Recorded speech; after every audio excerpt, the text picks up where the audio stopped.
ये कहानी है एक लड़की और एक सांप के बीच बने ऐसे रिश्ते की जिसे कोई समझ नहीं सकता था। क्या आपने कभी सुना है कि कोई लड़की एक सांप से शादी कर ले? लेकिन आखिर ऐसा कैसे हुआ? इस रहस्यमय और चौंका देने वाली कहानी को जानने के लिए इसे आखिर तक सुनना ना भूले, क्योंकि इसकी सच्चाई आपको हैरान कर देगी। बहुत समय पहले एक छोटे से गांव में एक सुंदर लड़की रहती थी। उसका नाम सीमा था और वह अपने गांव में एक अनोखी पहचान रखती थी। सीमा का कोई परिवार नहीं था, वह अकेली थी, लेकिन उसकी आत्मनिर्भरता और सादगी ने उसे गांव वालों का आदर्श बना दिया था। वह खेतीबाड़ी में मजदूरी करती थी और अपने काम से ही अपना पेट पालती थी। गांव के लोग उसे अक्सर मेहनती और ईमानदार लड़की के रूप में जानते थे। सीमा का एक और विशेष गुण था और वह था उसकी गहरी धार्मिकता। वह हर सुबह गांव के प्राचीन शिव मंदिर में पूजा करने जाती थी। यह मंदिर गांव के बाहर एक छोटे से पहाड़ पर स्थित था और उसमें एक पुराना शिवलिंग था जिसे लोग बहुत श्रद्धा से पूजते थे। सीमा ने इस मंदिर को अपनी दूसरी घर मान लिया था, जहां वह न केवल भगवान शिव से आशीर्वाद प्राप्त करती, बल्कि अपने जीवन के कठिन समय में शांति की तलाश भी करती। एक दिन वह अपने साथ एक लोटा लेकर शिवलिंग पर दूध चढ़ाने के लिए मंदिर गई। वह हर सोमवार को यह काम करती थी, क्योंकि उसे विश्वास था कि भगवान शिव की पूजा से उसके जीवन में सुख शांति बनी रहती थी। उस दिन भी वह अपने मन में यही भावना लेकर मंदिर में आई। मंदिर में जब वह पहुंची तो उसने देखा कि मंदिर पूरी तरह से खाली था। उसके अलावा कोई नहीं था और यह देखकर उसे थोड़ी अजीब सी घबराहट महसूस हुई, लेकिन उसने इसे ज्यादा महत्व नहीं दिया। वह अपनी पूजा में मन लगाकर शिवलिंग के पास दूध चढ़ाने के लिए झुकी। तभी अचानक एक अजीब घटना घटी। एक सांप तेजी से शिवलिंग के पास आया और शिवलिंग के पास लिपट कर बैठ गया। सीमा ने देखा और घबराई, क्योंकि उसे इस तरह के दृश्य से डर लगता था, लेकिन उसने हिम्मत रखी और दूध चढ़ाने की कोशिश की। जैसे ही वह दूध चढ़ाने लगी, सांप ने अपना फन फैला लिया और बहुत घातक तरीके से शोर करने लगा। सीमा डर से कांपते हुए दूध का लोटा शिवलिंग के पास रखकर पीछे हट गई। सांप ने तुरंत दूध पिया और फिर धीरे धीरे शिवलिंग से नीचे उतरकर चला गया। सीमा हैरान और भयभीत थी, लेकिन उसने शिवलिंग के सामने हाथ जोड़कर पूजा की और दूध का लोटा उठाकर मंदिर से बाहर निकल गई। अगले सोमवार को वह फिर वही सब करने आई। इस बार भी वही सांप आया और दूध पिया। यह सिलसिला कई हफ्तों तक चलता रहा और हर सोमवार वही सांप शिवलिंग पर बैठकर दूध पीता था। एक दिन सीमा मंदिर नहीं जा पाई। इस बार वह खेत में काम करने गई थी। खेत में काम करते समय एक सांप ने उसके सामने आ गया। वह डर गई, लेकिन वह सांप चुपचाप वहां से चला गया। फिर शाम के वक्त खेत से काम करके सीमा घर लौट रही थी कि तभी अचानक एक सांप ने उसका रास्ता काट दिया। सीमा सोचने लगी। तभी उसे एहसास हुआ कि शायद यह सभी घटनाएं एक संकेत है कि वह मंदिर में जाना भूल गई है। वह तुरंत घर गई, दूध लिया और मंदिर पहुंची। मंदिर में वही सांप फिर शिवलिंग के पास लिपटा हुआ बैठा था। सीमा ने उसे देखकर दिल से राहत की सांस ली और जैसे हर बार दूध पिलाया, वैसे ही सांप दूध पीकर चला गया। रात में सोते हुए सीमा के मन में एक सवाल था। क्या यह सांप उसे यह याद दिलाने के लिए आ रहा है कि वह मंदिर में दूध चढ़ाने के अपने कर्तव्य को ना भूले? क्या यह सांप उसी रूप में था या इसका कोई और राज्य था? वह यह सोचते सोचते सो गई। अगला सोमवार आया और सीमा एक बार फिर दूध का लोटा लेकर मंदिर गई। इस बार जब वह मंदिर पहुंची तो उसने देखा कि सांप शिवलिंग पर लिपटा हुआ नहीं था। वह बक्से के पास बैठा था, जैसे कुछ संदेश देना चाहता हो। सीमा हैरान हुई और हंसी में बोली, क्या हुआ? अब तुम बक्से पर बैठ गए हो? क्या शिवजी से नाराज हो? उसने जैसे ही बक्से के पास दूध रखा, सांप ने दूध पीने के बजाय बक्से से नीचे उतरकर उसी बक्से पर वापस चढ़ना शुरू कर दिया। यह देखकर सीमा और भी हैरान हो गई, लेकिन फिर उसे यह महसूस हुआ कि सांप कुछ संदेश देना चाहता है। उसने बक्से को खोला और उसमें से एक पत्र मिला। पत्र को खोलकर पढ़ने पर सीमा को यह जानकर बहुत बड़ा झटका लगा। पत्र में लिखा था, मैं सांप नहीं, पहले एक इंसान था। मेरी गलती के कारण मुझे यह रूप मिला। यदि कोई कुंवारी लड़की मुझे 16 सोमवार तक दूध पिलाएगी तो मैं फिर से इंसान बन जाऊंगा। सीमा ने कांपते हाथों से पत्र को दोबारा पढ़ा। उसके दिल की धड़कन तेज हो गई थी। क्या यह सच हो सकता था? क्या यह सांप वास्तव में कभी इंसान था? सीमा की आंखों में कई सवाल थे, लेकिन एक चीज वह अच्छी तरह समझ चुकी थी। यह कोई साधारण सांप नहीं था। यह कोई श्रापित आत्मा थी जिसे मुक्ति की तलाश थी। सीमा ने कांपते स्वर में सांप की ओर देखा, जो अभी भी शिवलिंग के पास दूध के लोटे के पास बैठा था। पहली बार उसने सांप की आंखों में गौर से देखा। उसे ऐसा लगा जैसे उन आंखों में एक अलग तरह की गहराई थी, जैसे कोई उसे कुछ कहना चाहता हो, कोई उसे पुकार रहा हो। सीमा ने धीरे धीरे हाथ जोड़कर कहा, क्या यह सच है? क्या तुम इंसान थे?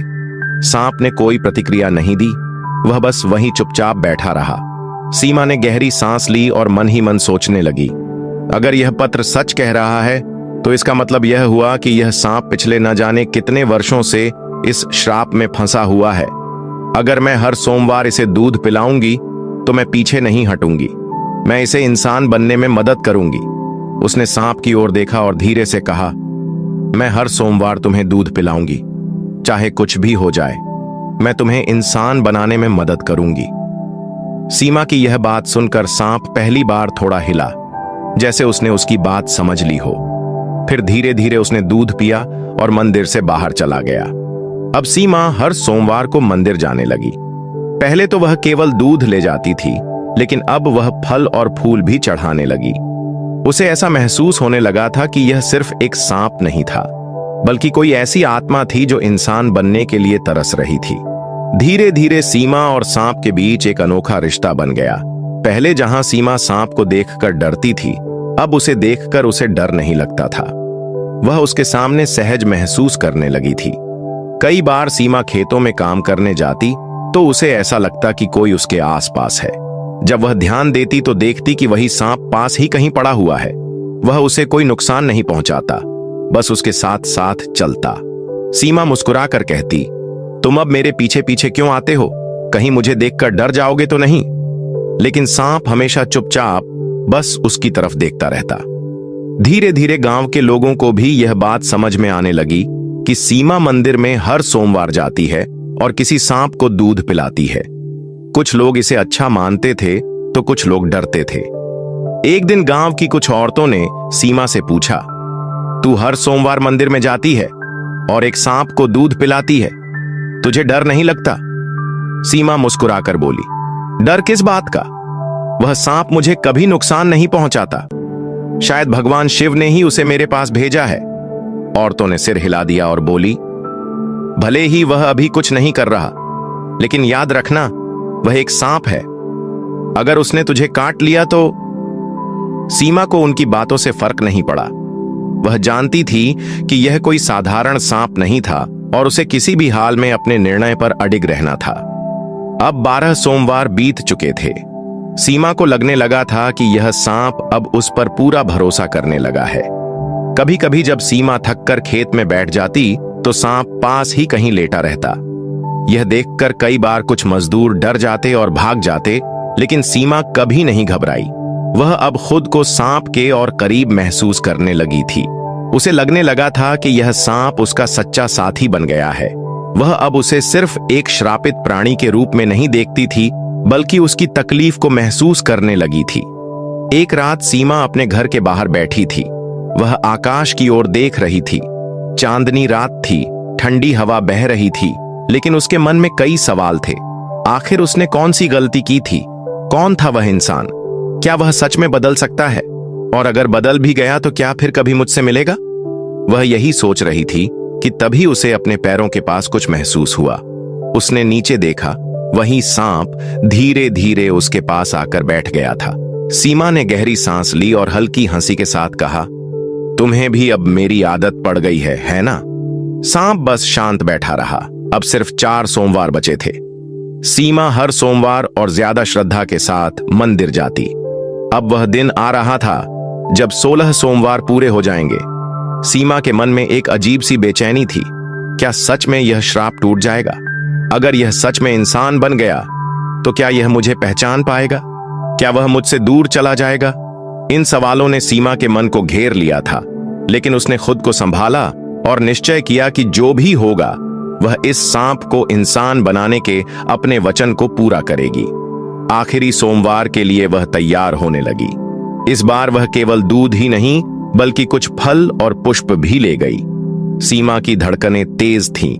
मंदिर का वातावरण शांत था, लेकिन उसके भीतर एक अजीब सी बेचैनी थी।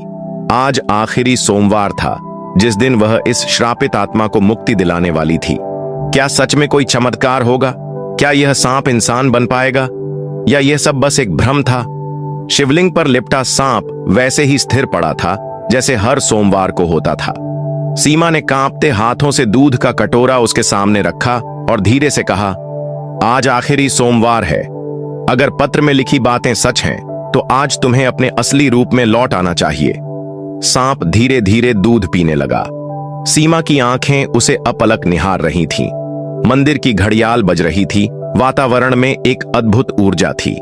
तभी अचानक मंदिर के दीपक की लौ तेज हो गई, जैसे कोई शक्ति वहां उपस्थित हो। हवा का झोंका मंदिर के अंदर गूंज उठा और सीमा को महसूस हुआ कि कुछ अलौकिक घटित होने वाला है। जैसे ही सांप ने दूध खत्म किया, उसके शरीर में हलचल होने लगी। उसकी आंखों से एक अलग तरह की चमक छलकने लगी थी। मंदिर में मौजूद कुछ अन्य श्रद्धालु यह दृश्य देखकर भयभीत हो गए और धीरे धीरे बाहर जाने लगे। अचानक सांप के शरीर से एक हल्की रोशनी निकलने लगी। उसका शरीर कंपन करने लगा और उसके चारों ओर एक दिव्य आभा फैल गई। सीमा स्तब्ध थी। यह कोई सामान्य घटना नहीं थी। तभी सांप धीरे धीरे मंदिर के फर्श पर लेटने लगा और उसका शरीर एक उज्जवल प्रकाश में बदलने लगा। सीमा अपनी जगह खड़ी रह गई। उसकी आंखों के सामने एक अलौकिक दृश्य घटित हो रहा था। कुछ ही क्षणों में सांप पूरी तरह प्रकाश में समा गया और वहां एक युवक प्रकट हुआ। उसकी उम्र लगभग 25 से 26 वर्ष रही होगी। लंबा, तेजस्वी और गंभीर व्यक्तित्व। उसकी आंखों में शांति और दर्द का मिश्रण था, मानो कई वर्षों की यातना सहने के बाद वह अब स्वतंत्र हुआ हो। सीमा को अपनी आंखों पर विश्वास नहीं हो रहा था। उसके सामने जो खड़ा था वह वही श्रापित आत्मा थी जिसे वह इतने महीनों से दूध पिला रही थी। युवक ने धीमी आवाज में कहा, सीमा, तुम्हारा धन्यवाद। अगर तुम ना होती तो मैं कभी अपने असली रूप में वापस नहीं आ पाता। सीमा की आंखों में आश्चर्य और जिज्ञासा थी। उसने धीरे से पूछा, तुम कौन हो? तुम्हें यह श्राप क्यों मिला था? युवक ने गहरी सांस ली और बोला, मेरा नाम राहुल है। सदियों पहले मैं एक राजकुमार था, लेकिन अहंकार और क्रोध के कारण मैंने एक महान साधु का अपमान किया था। उन्होंने मुझे श्राप दे दिया कि मैं एक नाग के रूप में जन्म लूंगा और जब तक कोई सच्चे मन से मुझे 16 सोमवार तक दूध नहीं पिलाएगा, तब तक मैं इस योनि में ही फंसा रहूंगा। तुमने न केवल मुझे मुक्त किया, बल्कि मेरी आत्मा को भी शुद्ध कर दिया। सीमा अवाक थी। उसे समझ में नहीं आ रहा था कि वह इस पर विश्वास करें या नहीं। क्या यह सच था? क्या यह वही श्रापित राजकुमार था? राहुल ने सीमा की ओर देखा और कहा, अब जब मैं मुक्त हो गया हूं तो मुझे अपने राज्य लौटना होगा, लेकिन मैं तुम्हारा यह उपकार कभी नहीं भूल सकता। सीमा की आंखों में हल्की नमी थी। इतने महीनों से उसने इस नाग को अपना मित्र माना था, और अब जब वह इंसान बन चुका था तो क्या वह हमेशा के लिए चला जाएगा? सीमा ने धीरे से कहा, तुम चले जाओगे? राहुल मुस्कुराया और बोला, मैं कहीं नहीं जा रहा। मैं तब तक यही रहूंगा जब तक तुम मुझे स्वीकार नहीं कर लेती। सीमा, तुमने मुझे नया जीवन दिया है। अब यह जीवन तुम्हारे बिना अधूरा है। सीमा की आंखों में विस्मय था। वह कुछ बोल नहीं पाई। क्या यह सच था? क्या वह जिसे सांप समझ रही थी वह अब उसका जीवन साथी बनने की इच्छा रखता था? मंदिर की घंटियां गूंज रही थीं। ऐसा प्रतीत हो रहा था मानो स्वयं महादेव इस पवित्र मिलन के साक्षी बन रहे हों। सीमा के मन में अनगिनत भाव उमड़ रहे थे। अविश्वास, आनंद, संकोच और हृदय की धड़कनों को बढ़ा देने वाली एक अनकही भावना। राहुल अब उसके सामने खड़ा था, एक दिव्य तेजस्वी युवक जिसे उसने अपने हाथों से दूध पिलाया, जिसे उसने सच्चे मन से अपनाया और आज जो उसके जीवन का सबसे महत्वपूर्ण हिस्सा बन चुका था। सीमा की आंखों में सवाल थे, परंतु राहुल के चेहरे पर सिर्फ सुकून था।